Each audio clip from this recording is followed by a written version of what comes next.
Hi Taurus, this is your Higher Octave reading for October 2018. And if you just watched the general reading, you will have seen me give a summary of this Higher Octave reading with the Voyager deck. And what was coming through really strongly there, and I'll repeat it here, is that there is clear messages here about resolving and releasing some unconscious behaviors from the past regarding guardedness and self-protection, and addressing front on your tendency towards being holding back your energy, reserving your energy, and making peace with the past, making peace with there's something here about reconciliation and overcoming stagnancy. So how I'm seeing this is, you may or may not have had an incident with somebody where they behaved inappropriately that has caused you to respond in a certain way, where now you have a type of behavior that has been a pattern that you can trace back to an exact event, or not. It could just be like the general energy that a lot of women feel, where there is tendency towards wanting to protect yourself because there's so much energy coming at you all the time. So there's something about resolving and reconciling that need to energetically be continually guarded and protective of yourself. It doesn't mean that you have to like resolve back into a type of naive trust in everybody. That's not what I'm talking about at all. This is about a type of energetic field, a grid that you've created around yourself that doesn't allow for people to really see who you are, because you're always holding back in an energetic way. So it's a type of self-transforming mechanism where you're able to see a behavior, address it directly, and in doing so, set it aside so that you can be present in all of your femininity, in all of your power, in all of your glory, and people are able to see you for who you are, and you're not getting confused by the lack of a feedback loop, because you don't. I think for some of you, you may not be aware that you're doing this. You may not be aware that you have this type of guarded behavior, and it may be confusing to think that, you know, like why are people responding to me in this way? Like, why am I getting this kind of energy? That's not what I want. It's not what I'm putting out. But actually, it is about how you are establishing your presence in certain environments that people are reading, and that's what they're responding to. And if you're not getting the response that you want, it means that you need to adjust. And that doesn't necessarily mean that you have to entirely... It's such a minor shift, actually. It's a very gentle and minor recalibration that needs to happen. Mostly it can happen simply by you acknowledging that you have been embodying this type of behavior or these kind of thought forms, and just have a little kind of check-in moment with yourself, a conversation with yourself, so that you can realize that you are safe. You don't need to constantly be so guarded and so protected, and that you can open up and be a little bit more vulnerable and allow people to see you for who you are, and just be willing to start to practice. It doesn't have to be an overnight change or a massive overnight transformation, but as long as you are making that promise to yourself that you are willing to start the process of addressing this issue and start to make a slow steps forward into a transformation that will allow you to soften your energy a little bit and allow you to become a little bit more vulnerable and less guarded, so that people can see you and you can become a little bit more approachable. It's going to change your life. You have the 10 of the major arcana, the 10, the Wheel of Fortune as the crowning card. So I feel like these issues here that are being addressed with regards to the stagnation of your energy and the need to resolve some of your guardedness is going to actually generate a huge shift and a huge transformation. So you have the World card along with the Wheel of Fortune and Judgment, as well as Temperance. So all of these cards are pretty major transformational cards, and they all are suggesting that, like, there is a huge turning point that you're on the brink of. And it does feel like the moment of that shift happening is really about you. It's up to you to make that decision, to want to change certain behaviors, to want to, first of all, address them, to recognize that there is an issue in the flow of energy coming towards you, and acknowledge where it's coming from so that you can shift it and generate the transformation that's needed. So you have the Eight of Worlds here at the past card. This is called Change in this deck. And as the outcome card, you have the Eight of Crystals, which is called Synthesis in this deck. So I do feel like there is this, and then you have another 8 here. As I said, there's 3 8s in this reading. So it says to me that this is a moment to make a major shift, but how it feels is actually a very minor readjustment of your thought forms and rearrangement of your energy field, simply to allow access to other people, because you're not allowing people to have access to you, and that's what this is about.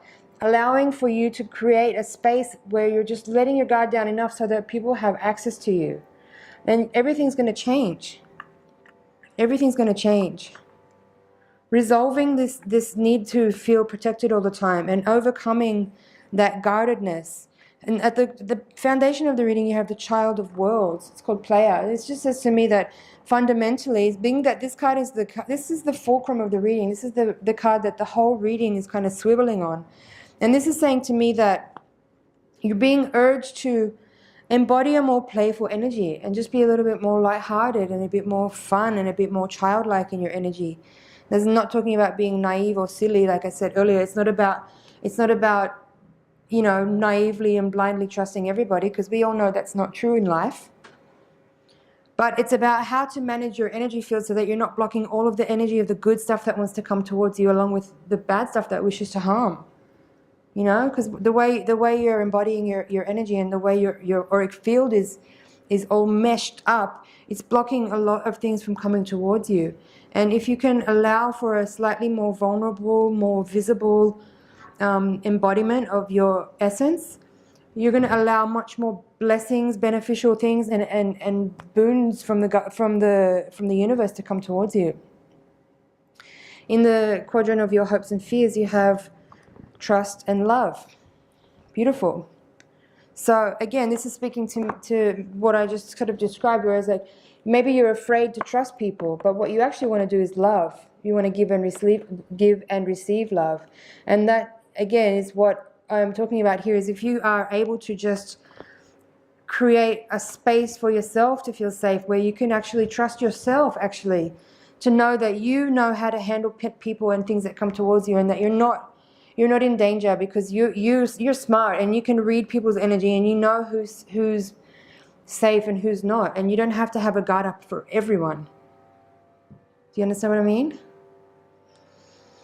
So, in order to create the space for this king to come towards you, or this queen, however it looks for you on your side, this is a reminder from your guides and from the universe, from your higher self, to say that you need to address this pattern you have of being extremely guarded and keeping your energy really tightly bound up so that people can see you. So it's about letting the guard down, allowing a little bit of vulnerability to be evident so that people can see you and actually allow space for them to come towards you and come into your auric field. Maybe for some of you, you've not been aware of this until now. Some of you maybe have been working with this energy and are aware of it, but haven't really known or haven't had the right alignment of factors to come together for you to actually consciously turn this energy into the shift that you need. But some of you may only just be coming to this revelation now. And so, yeah, the Queen of Cups here is reversed with the Judgment card, which in this deck is called Time Space. So this is about a revelation of a new day dawning, waking up to a type of rebirth, relating to your emotional well-being, and again, just like allowing a little space for your vulnerability to be witnessed so that people can come towards you, and that you're open enough for people to see you and come towards you. Let's see what's at the bottom of the deck. 10 of Cups, passion. 7 of Cups, fear. Sage of Crystals, knower, and the Hierophant, 5 from the Major Arcana. Again, kind of more of the same. This is about opening up to passion and romance. Maybe you haven't been till now. Overcoming your fears, facing them, facing the fear of really being seen, facing the fear of intimacy, facing the fear of your privacy being no longer yours, like losing some privacy, losing some of your personal space, in order to be able to open up for partnership if that's what you want. And the Hierophant for me, with the Sage of Crystals coming in here, again, the Sage of Crystals relates to the King of Swords. And again, you have this energy of the Hierophant, which is kind of, it's sort of touching on what I felt from the first reading with the Magician and the Death card, is that there's commitment here, and there is a powerful dynamic with another individual that has the potential for major transformation and major healing, and that there is a dedication and a commitment there of potentially for something quite long term.